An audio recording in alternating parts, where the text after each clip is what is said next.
Okay, continuing on with dimension and rank.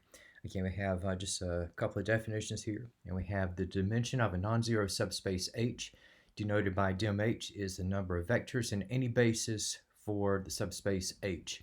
And the dimension of the zero subspace, where we have in the braces 0, is defined to be 0. And the space Rn has dimension n, and every basis for Rn consists of n number of vectors. And a plane through 0 in R3 is two-dimensional, and a line through 0 is one-dimensional. And regarding rank, okay, now the rank of a matrix A, denoted by rank A, is the dimension of the column space of A. And since the pivot columns of A form a basis for the column space of A, the rank of A is just the number of pivot columns in A.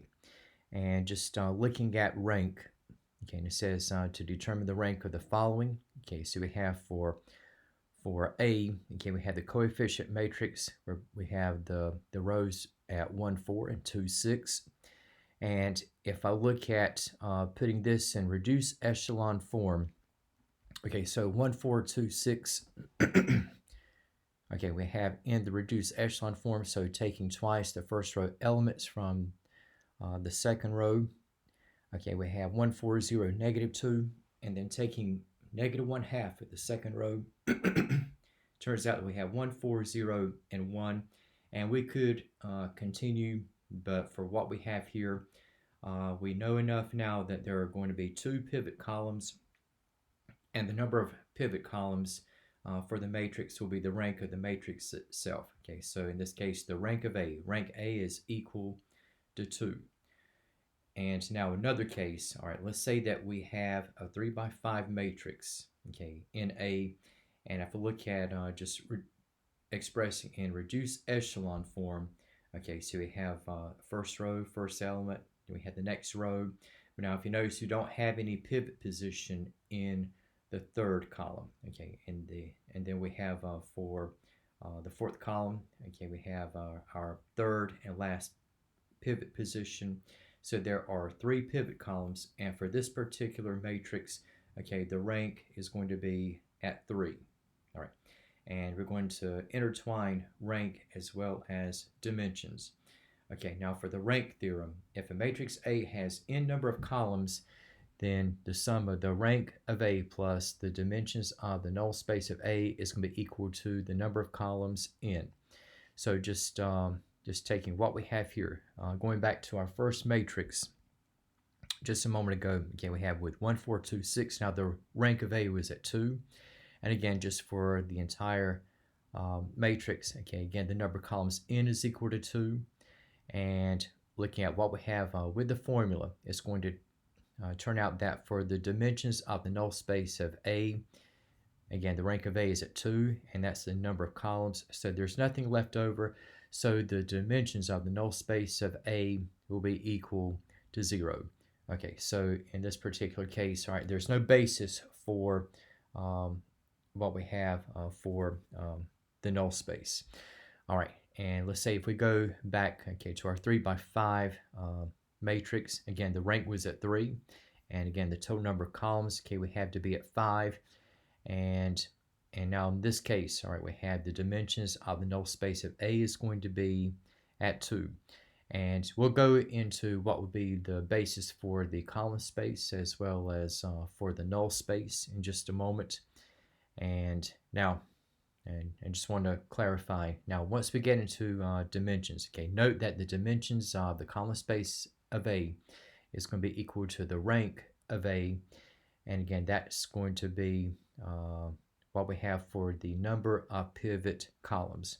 Now, for what we have in the case of the basis theorem, and it says that let H be a p-dimensional subspace of Rn, and a linearly independent set of exactly p elements in H is automatically a basis for the subspace of H. Also, any set of p elements of H that spans H is automatically a basis for H. Okay, now let's say that working with what we have here, we have as an example, okay, we have a matrix and its reduced echelon form are given below. and it says to find the bases, okay, for column A and the null, or I should say column space of A and the null space of A, and then state the dimensions of these subspaces. Okay, so we have say we have with this matrix A, okay, we have 5 by 6, so we have 6 columns, and here we have what's going to be the reduced echelon form. Okay, so you have 5 columns, I should say 5 rows and 6 columns.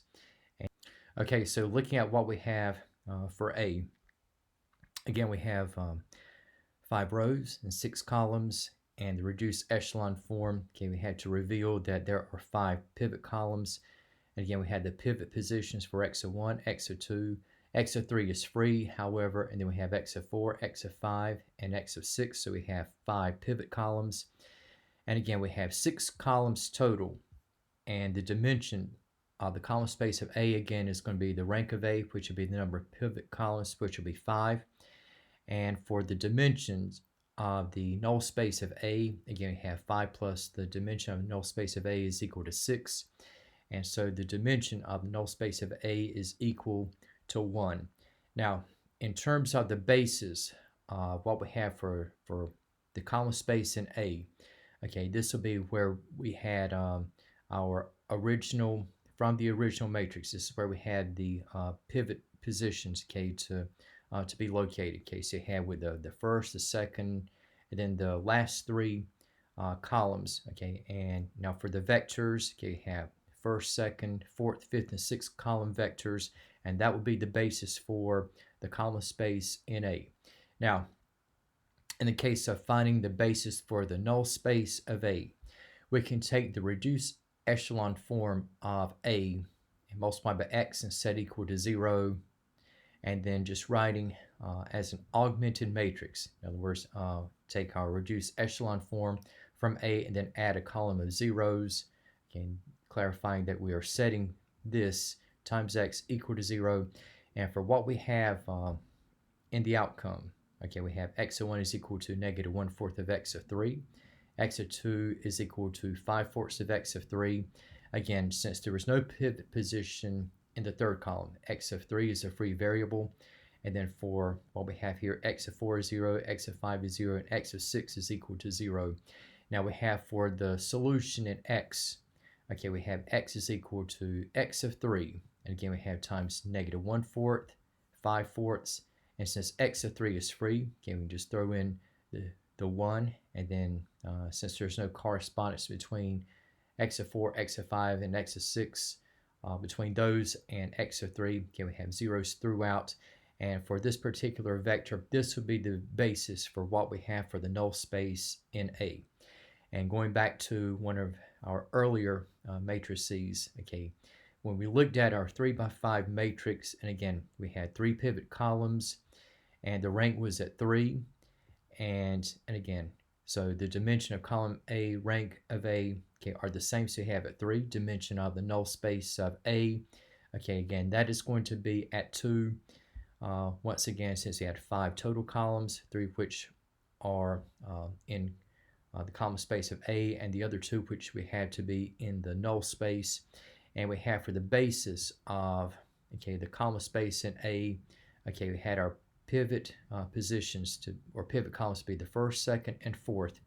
So we have our first, second, and fourth columns in the original matrix. Okay, these vectors, okay, will be the basis for column A. And for what we have in terms of the basis for the null space in A, so if I take again the reduced echelon form, multiply by x and set equal to 0, okay, so taking what we have here, and all right, so it's going to turn out that x of 1 is equal to negative 53/20 of x of 5, x of 2 is going to be 3/5 of x of 5, x of 3, again, since there is no pivot position, x of 3 is a free variable, and we have x of 4 is going to be negative 47/20 of x of 5, and again, there was no way that we could establish a pivot position for x of 5, okay, because we ran out of rows, so x of 5 is going to be free. And so we have for the solution in x, we have x of 3, and we have from x of 1, x of 2, as well as x of 4 and x of 5, there is no x of 3 factor, so we have those to be negligible, and with x of 3 free, we have 1 inserted, and then we have plus x of 5, and we have the coefficients from x of 1, we have negative 53/20, followed by 3/5. No link between x of 3 and x of 5, so we have 0 in the middle section. For x of 4, okay, you have negative 47/20 of x of 5, and with x of 5 equal to itself and as a free variable, we have it 1. So these two vectors, that which multiplies x of 3 and also that which multiplies x of 5, those will form the basis for the null space in A.